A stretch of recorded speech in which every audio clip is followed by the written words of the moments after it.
करे तानाशाही है प्रचंड बहुमत करे तानाशाही। लेकिन ये पता भूल गए हैं, इनका विवेक काम करना छोड़ गया है कि हम पाकिस्तानी और खालिस्तानी नहीं हैं, हम वो किसान हैं, हम वो अन्नदाता हैं जो इस पूरे देश का पेट भरते हैं। इस मोदी को रटना छोड़ दो। बहुत बजा लिया घंटा, बहुत लगा लिए मोदी के नारे। अब एक हो जाओ। किसान जो मांग कर रहे हैं वो किसानों की मांग बिल्कुल जायज़ है। जो काम बिना सलाह मशवरे के आप अपने घर से लेके चलो और संसद कहीं तक भी पहुंच जाओ, जो काम बिना सलाह मशवरे के होता है उसमें ना खैर होती है, ना बरकत होती है, ना अमानतदारी होती है। इसलिए इन किसानों से ये कानून लागू करने से पहले मशवरा करना चाहिए था हमारे देश के प्रधानमंत्री को, और इन लोगों को अपने उस विश्वास में लेना चाहिए था। तब ये चीज़ लागू करते तो सबको अच्छी भी लगती। इस चीज़ के बारे में मैंने चंद लाइनें मीडिया के माध्यम से मोदी जी को बताना चाहता हूँ। कोई गलत बात नहीं होगी, बिल्कुल सही बात होगी। अच्छी लगे तो ताली भी बजाना और हौसला अफजाई भी करना। है प्रचंड बहुमत करे तानाशाही है प्रचंड बहुमत करे तानाशाही। सुने न बात किसी की करे वो मनचाही। कह के सेवक मांग ली राज की कुर्सी। कह के सेवक मांग ली राज की कुर्सी। किया था वादा करूँगा सभी की मनचाही। किया था वादा करूँगा सभी की मनचाही। करे है बात अपने मन की दिल से करता नहीं। करे है बात अपने मन की दिल से करता नहीं। सुने न बात किसानों की लड़ाई सब से करे। सुने न बात किसी की करे वो मनचाही। किया था वोट सभी ने अपना समझा था। किया था वोट सभी ने अपना समझा था। करे वो जुल्म किसानों पर दुश्मनों की तरह। करे वो जुल्म गरीबों पर दुश्मनों की तरह। सुनाए गीत शाबुद्दीन उनकी करनी पर।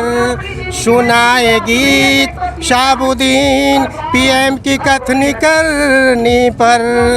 करे न बात किसी से लड़ाई सब से करे। है प्रचंड बहुमत करे तानाशाही। सुने न बात किसी की करे वो मनचाही। जय हिंद, जय भारत। आपका नाम क्या है? जिंदाबाद। नाम क्या है आपका? शाहबुद्दीन नाम है। कहाँ से हैं? मैं सेक्टर 31 निठारी गांव का रहने वाला हूँ, नोएडा। मेरी ज़मीन नोएडा में एक बार हो चुकी है पहले, लेकिन हमारे डीएनए में किसानी है। हमने पहले किसानी की है, अब ज़मीन नहीं है, वो एक बार हो चुकी है, सेक्टर बन चुका है। लेकिन ये किसान हमारे साथी हैं, ये हमारे भाई हैं, हम इनके हमदर्द हैं और हम भी पहले किसान रह चुके हैं। हम किसानों की पूरी मदद करेंगे और इनका सहयोग करेंगे, और जो भी गलत कानून होगा हम सरकार की भी मुखालफत करेंगे और पीएम की भी मुखालफत करेंगे। अच्छे काम जो भी होंगे हम उसमें सरकार का भी सहयोग करेंगे और दूसरे लोगों का भी सहयोग करेंगे। हर काम अच्छे लोगों के लिए होना चाहिए। हर काम सरकार का गरीब और मजदूर कमज़ोर लोगों के लिए होना चाहिए। ये नहीं कि वो अपनी तानाशाही या प्रचंड बहुमत के आधार पे किसी चीज़ को थोपना चाहे। ये थोपने वाली चीज़ नहीं होनी चाहिए। मिसाल के तौर पे जैसे आपने ये चीज़ पहन रखी है, आपका डायरेक्टर या आपका मालिक आपको इसे ज़बरदस्ती देना चाहता हो और आप इसे पसंद ना करते हो, लेना ना चाहते हो, तो आपका डायरेक्टर वो बेवकूफ़ी की तरह से आपके ऊपर ये थोप रहा है। जब कोई ये चीज़ आपको पसंद ही नहीं है तो आप क्यों लेना पसंद करोगे? तो तीनों किसान मिल थोपे जा रहे हैं, किसान नहीं चाहते। ये काले कानून किसानों पर थोपे जा रहे हैं, बिना सलाह मशवरे के हुए हैं। सलाह मशवरा पहले कर लिया जाता किसानों से, मजदूरों से, देश की कैबिनेट में, देश की राज्यसभा में, देश की लोकसभा में बहुमत के आधार पर राज्यसभा में ध्वनि मत से ये कानून आधी रात में पास करा लिया, जिससे किसान रोड पर है और ये मजदूर और कमज़ोर तबका रोड पर है और आप पीएम की मुखालफत पर है, क्योंकि ये सलाह मशवरे से काम नहीं हुआ। इसलिए आपसे गुजारिश है, आपके माध्यम से गुजारिश है कि प्रधानमंत्री जी इनकी मांग, किसानों की मांगों पर गौर करें, विचार करें और इस कानून को वापस लें और किसानों की जो मांग है उससे सहमति जताएं और इन्हें बाय सम्मान के साथ, इज्जत के साथ वापसी घर भेजने की कोशिश करें। जय हिंद, जय भारत। अमित शाह ने आज ये बात कही है कि मुट्ठी भर किसान, ये जो आंदोलन कर रहे हैं मुट्ठी भर किसान, पूरे देश के किसानों की बात नहीं है, ये मुट्ठी भर किसानों की बात है। और हमारा ये आंतरिक मामला है, जहां अमेरिका के उपराष्ट्रपति जो बोले हैं, उन्होंने कहा है इस आंदोलन के बारे में, किसानों के आंदोलन के बारे में, उस पर कहा कि ये हमारा आंतरिक मामला है। ये वास्तविकता है कि किसानों का और हमारी सरकार का आंतरिक मामला है। लेकिन अगर वो मुट्ठी भर किसान ही मान रहे हैं तो हमसे वार्ता का निमंत्रण क्यों दे रहे हैं, हमको वार्ता के लिए क्यों बुला रहे हैं? पहले वो अपना मन साफ करें। वो अपने मन की बात कहते हैं, मोदी जी अपने मन की बात कहते हैं, लेकिन मोदी जी किसी के मन की बात सुनना भी चाहते हैं, सुनने की भी उनके अंदर कहीं कोई जगह है। वो तो कह रहे हैं किसान मेरे दिल में बसते हैं, उनके दिल में बसते हैं, उनके दिल में बसते हैं किसान। किसान की मन की बात करने के लिए बाहर जाते हैं, किसान की मन की बात करने के लिए 2 कदम पैदल चल करके यहाँ गाजीपुर बॉर्डर या सिंधु बॉर्डर या टिकरी बॉर्डर, किसी बॉर्डर पर आने को लिए कोई किसान कोई राक्षस तो है नहीं जो किसान के पास नहीं आ सकते। किसान कोई राक्षस तो है नहीं जो किसान के पास नहीं आ सकते। किसान अपने ही देश का किसान है और वो अन्नदाता किसान है जैसे तुझे हमने कुर्सी पे बिठाला है और उनके लिए कटीले तार लगा करके रास्ते बाधित कर रहा है।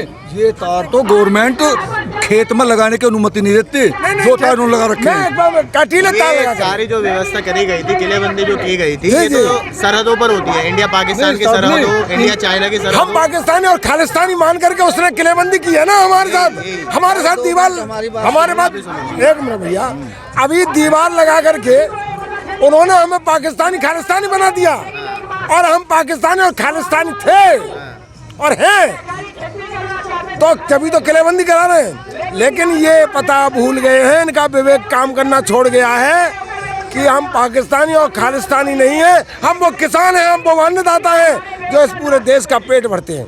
क्या कहना था भाई? मैं ये कहना चाहूँगा आपके चैनल के माध्यम से, मैं सोनू शर्मा जिला बुलंदशहर से हूँ।